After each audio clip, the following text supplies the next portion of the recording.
Hey, what's going on, guys? Let's do this problem right here.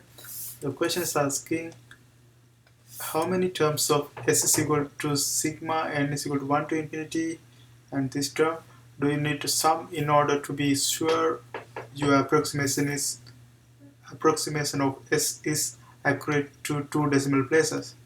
So whenever we have questions like this, so when they say two decimal places, what we have to do is we have to pick up these values and find the values until we have two zeros after the dot. Like for example 0.002.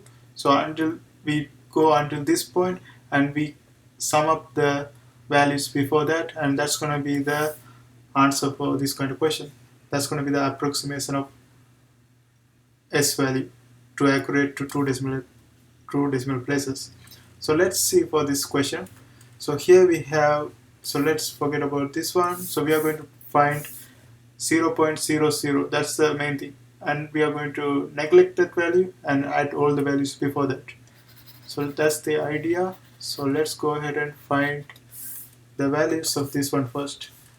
Let's substitute 1 for this one. So if we substitute 1, this is going to be negative 1 power 2 over 2 times 1, right? So that's going to be just 1 over 2. And then if it's 3, this is going to be negative 1. Actually it's subtracting, so this is going to be minus 1 power 3. Negative 1 power 3 is going to be just 1, negative 1. And then in the denominator we are going to have 2 square times 2 square times again 2 square. So this is going to be 4 times 4, right? And the next term is going to be positive because we are taking, so we start from 1. If it's 1 mean this is going to be 1 plus 1 2. If it's 2 mean 2 plus 1 3. Then 3 plus 1 is going to be 4, so this is going to be positive value.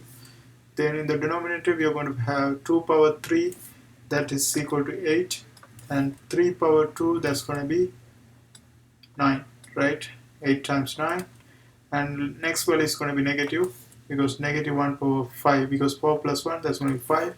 So we are going to have 1, negative 1 power 5, that's going to be negative 1 over 2 power 5, that is 32.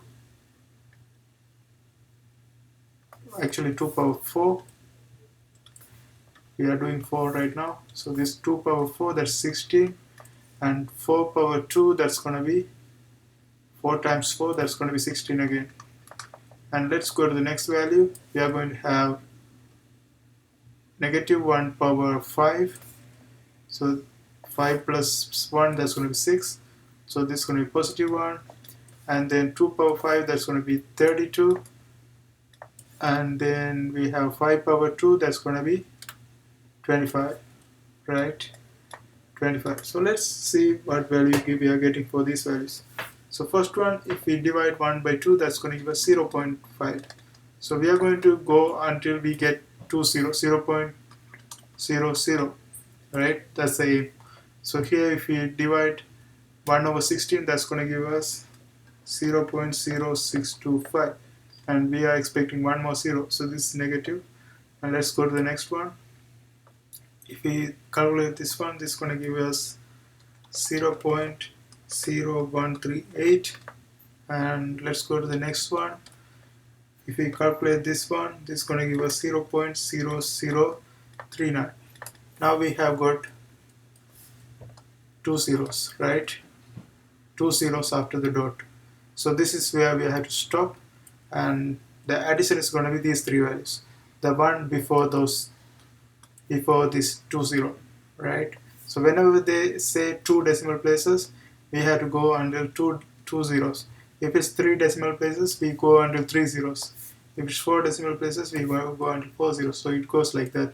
So here we have this asking for 2 decimal places, so we go under 20 and we neglect that one and add the values before that. So sum of these values is going to be the answer for this one.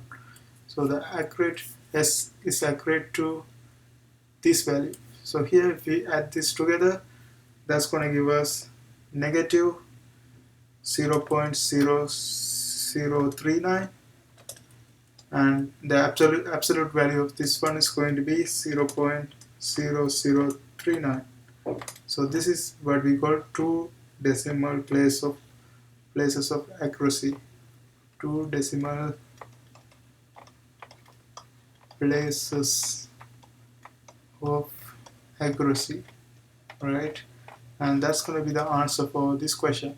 I hope you guys find this video helpful. See you next time.